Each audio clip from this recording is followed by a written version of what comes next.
Welcome to my YouTube channel Yogesh study zone. हम पढ़ रहे हैं कक्षा 10वीं का गणित और आज हम अध्याय 1 वास्तविक संख्याएं प्रश्नावली 1.3 का उदाहरण नंबर 9 करेंगे। आज हम प्रूव करेंगे कि √3 एक अपरिमेय संख्या है। तो उसके पहले आपको एक कॉन्सेप्ट जानना ज़रूरी है सहभाज्य संख्याओं का, कि सहभाज्य संख्याएँ क्या होती है और हम सहभाज्य संख्याओं की मदद से ही √3 एक अपरिमेय संख्या है, इसे प्रूफ करेंगे। तो ऐसी संख्याएं जिनका HCF 1 हो या वे संख्याएं जिनमें एक के अतिरिक्त कोई अन्य उभयनिष्ठ गुणनखंड ना हो या कॉमन, उभयनिष्ठ का मतलब आप समझ सकते हैं कॉमन। मैं आपको इसके बाद के वाले वीडियो में भी बता चुका हूँ कि सहभाज्य संख्याएं क्या हैं, इनका कॉन्सेप्ट है। जिनमें एक के अतिरिक्त अन्य उभयनिष्ठ गुणनखंड ना हो, जैसे कि ले लेते 7 और 9, ये दोनों सहभाज्य संख्याएं हैं क्योंकि इनमें एक ही गुणनखंड कॉमन है। तो अब हम प्रूफ करते हैं कि √3 एक अपरिमेय संख्या क्या है। तो इसके लिए हम सर्वप्रथम क्या मानते हैं कि इसके विपरीत हम मानेंगे कि यह एक परिमेय संख्या है। आइए इसके विपरीत हम यह मान लेते हैं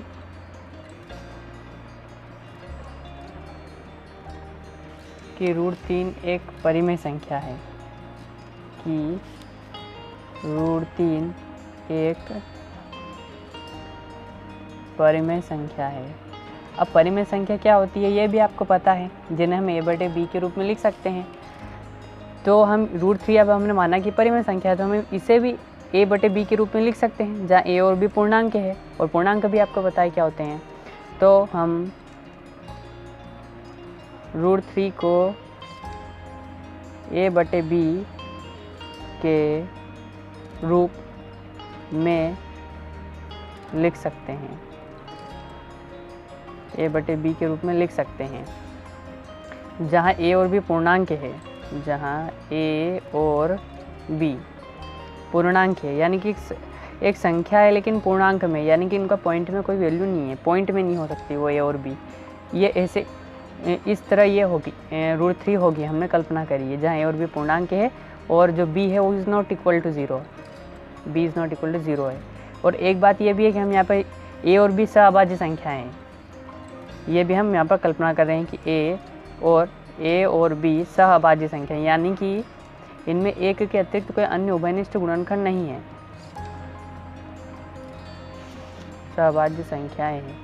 यानी कि अगर आप इनका HCF लेंगे तो 1 आएगा, तो हम 1 आएगा। लेकिन अभी से मैं आपको बता रहा हूँ कि इसी कॉन्सेप्ट से हम इसे प्रूव करेंगे। पूरी सवाल की कहें तो जड़ यही है कि a और b सहभाज्य संख्या है, ये हमने कल्पना करी है। लेकिन लास्ट में हमें इसमें एक गुणनखंड मिल जाएगा जो इसमें भी रहेगा और इसमें भी, तो जिससे हम ये प्रूव करेंगे कि ये जो कल्पना है ये गलत है, क्योंकि ये सहभाज्य होनी चाहिए, लेकिन लास्ट में हम ये पता चल जाएगा कि ये सहभाज्य संख्या नहीं है, यानी कि ये गलत है। फिर हम √3 को a/b में के रूप में नहीं लिख सकते हैं और इसलिए वो परिमेय संख्या नहीं है।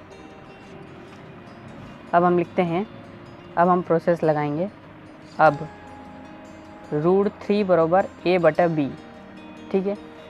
अब हम क्या करेंगे, यहाँ पर दोनों तिर्यक गुणा कर देते हैं, पहले b का √3 में और 1 का a में, ठीक है।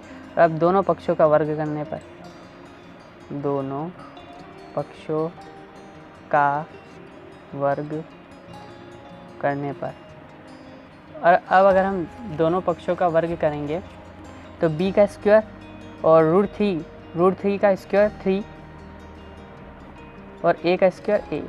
अब इस 3 को मैं नीचे पहुंचा देता हूँ, a²/3, ठीक है। अब हमें क्या बताएं यहाँ पर, हम ऐसा कर सकते हैं गणितीय नियम से। अब b² बराबर a²/3। अब आप देखेंगे कि b और a दोनों पूर्णांक हैं, b और a पूर्णांक है।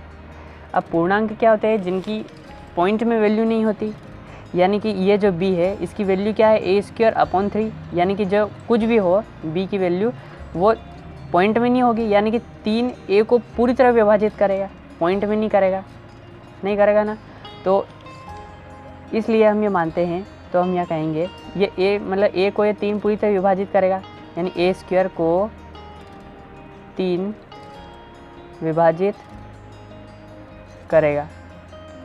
प्रमेय 1.3 मैंने आपको पहले बताई है अगले वीडियो में। ए स्क्वायर बराबर 3, ए स्क्वायर को 3 विभाजित करेगा। क्यों करेगा? क्योंकि ये पूर्णांक है और पूर्णांक की वैल्यू पॉइंट में नहीं होती, इसलिए ये तो विभाजित करेगा ही करेगा। अब ए स्क्वायर को 3 विभाजित करेगा तो ए को भी करेगा, ए को भी 3 विभाजित करेगा। ठीक है, तो अब हम क्या करते हैं, पूरी तरह विभाजित हो रहा है तो हम a बराबर 2c लिख सकते हैं। तो a बराबर 2c लिख सकते हैं। अब a बराबर 2c कैसे लिख सकते हैं? और एक बात बता दूं मैं आपको, c यहाँ पर भी पूर्णांक है। और a बराबर 2c कैसे लिख सकते हैं मैं आपको बता दूं। जैसे कि मान लीजिए a की वैल्यू हमें फाइंड करनी है। सबसे पहले ये आप बात ध्यान में रखिए, a की वैल्यू फाइंड करनी है। और यहाँ से हम a की वैल्यू कैसे फाइंड कर सकते हैं? मान लीजिए कि जो a है, a बराबर मैंने मान लिया ए स्क्वायर बराबर मान लिया मैंने 9 है ना, और ये 3। हमें a की वैल्यू फाइंड करनी है, आपको ये पता करना है। जब हम इसे डिवाइड करेंगे तो 3 3 जा 9, ठीक है, 3 3 जा 9 होगा।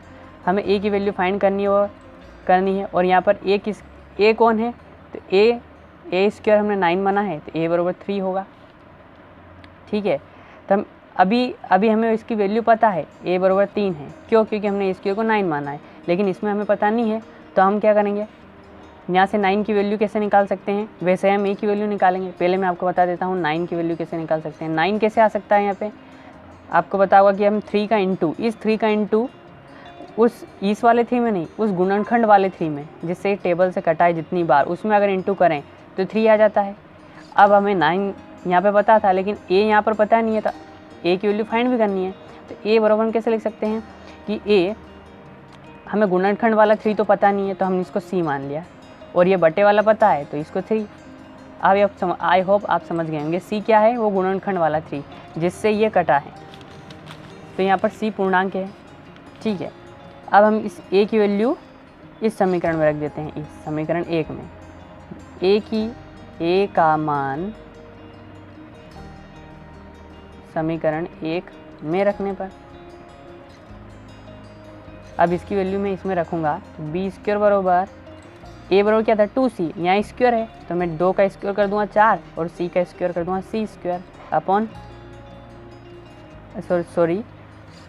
3c लिया, 3c मिस्टेक हो गई थोड़ी, सॉरी, 3c, 3 का स्क्वायर करेंगे तो 9 अपॉन में 3।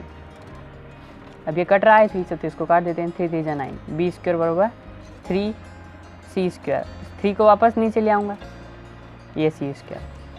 अब देखते जाइए आप, अब जो b square upon 3 equal to c square. अब अपन ने क्या माना है? c एक पूर्णांक है, c एक पूर्णांक है, यानी इसकी वैल्यू भी सेपरेट होगी, कुछ भी पॉइंट में नहीं होगी। तो हम c तो पॉइंट में नहीं होगी, तो फिर इसका जो मान है b स्क्वायर अपॉन 3, ये 3 से पूरी तरह डिवाइड होगा, तभी ये पॉइंट में इसका मान नहीं होगा। तो पूरी तरह डिवाइड होगा तो हम फिर यही लगाएंगे कि b स्क्वायर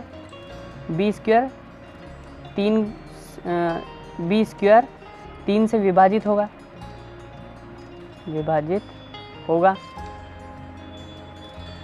b स्क्वायर 3 से विभाजित होगा तो b 3 से भी विभाजित होगा, है ना, विभाजित होना ही पड़ेगा उसे, क्योंकि c हमारा पूर्णांक है और पूर्णांक की वैल्यू कोई पॉइंट में नहीं होती, तो उसको होना ही पड़ेगा। अब हम इससे क्या पता कर पा रहे हैं? आप देखेंगे कि यहाँ पर b स्क्वायर 3 से डिवाइड हो रहा है और यहाँ पर a स्क्वायर 3 से डिवाइड हो रहा है, होना ही पड़ेगा क्योंकि ये पूर्णांक है और इसमें ये पूर्णांक है, यानी कि ये दोनों 3 से डिवाइड हो रही है, a और b दोनों संख्याएं।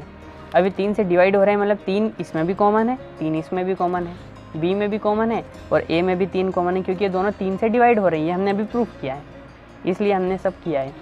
तो हम यहाँ से क्या निष्कर्ष निकाल सकते हैं कि a और b तो सहभाज्य संख्या है, उनमें तो एक के अतिरिक्त कोई गुणनखंड होना ही नहीं चाहिए, लेकिन यहाँ पर एक 3 आ तो रहा है गुणनखंड, यानी कि हमें गलत पता चल रहा है।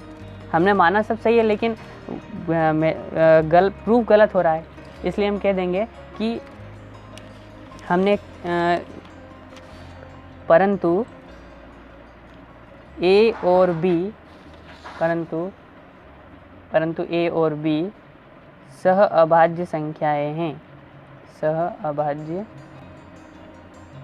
संख्याएं हैं। सहभाज्य संख्या यानी कि एक के अतिरिक्त अन्य गुणनखंड नहीं है, परंतु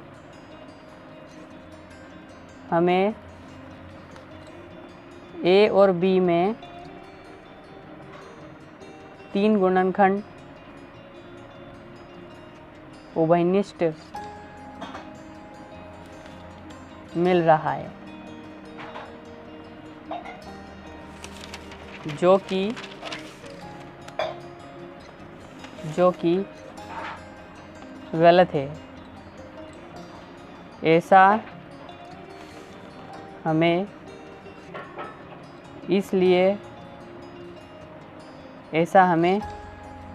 ऐसा विरोधाभास हमें इसलिए हो रहा है क्योंकि हमने एक त्रुटिपूर्ण कल्पना कर ली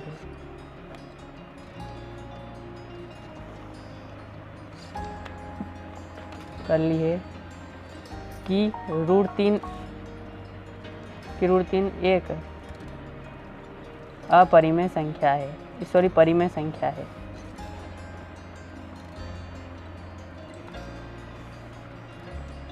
अतः हम कह सकते हैं कि अब हम यहाँ पे अंत में लिख देंगे कि इसलिए √3 एक अपरिमेय संख्या है।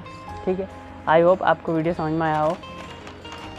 अब इसलिए इसमें एक ही कॉन्सेप्ट आपको याद रखना है, ए और बी सहभाज्य संख्याएं हैं और सहभाज्य है तो उनमें एक के अतिरिक्त कोई अन्य गुणनखंड नहीं है, और यही हमें प्रूफ करना है कि उसमें बता देना है कि इसमें गुणनखंड है, और गुणनखंड है तो हमने कल्पना गलत करी, और कल्पना गलत करी है तो जो माना है √3 एक अपरिमेय संख्या नहीं है।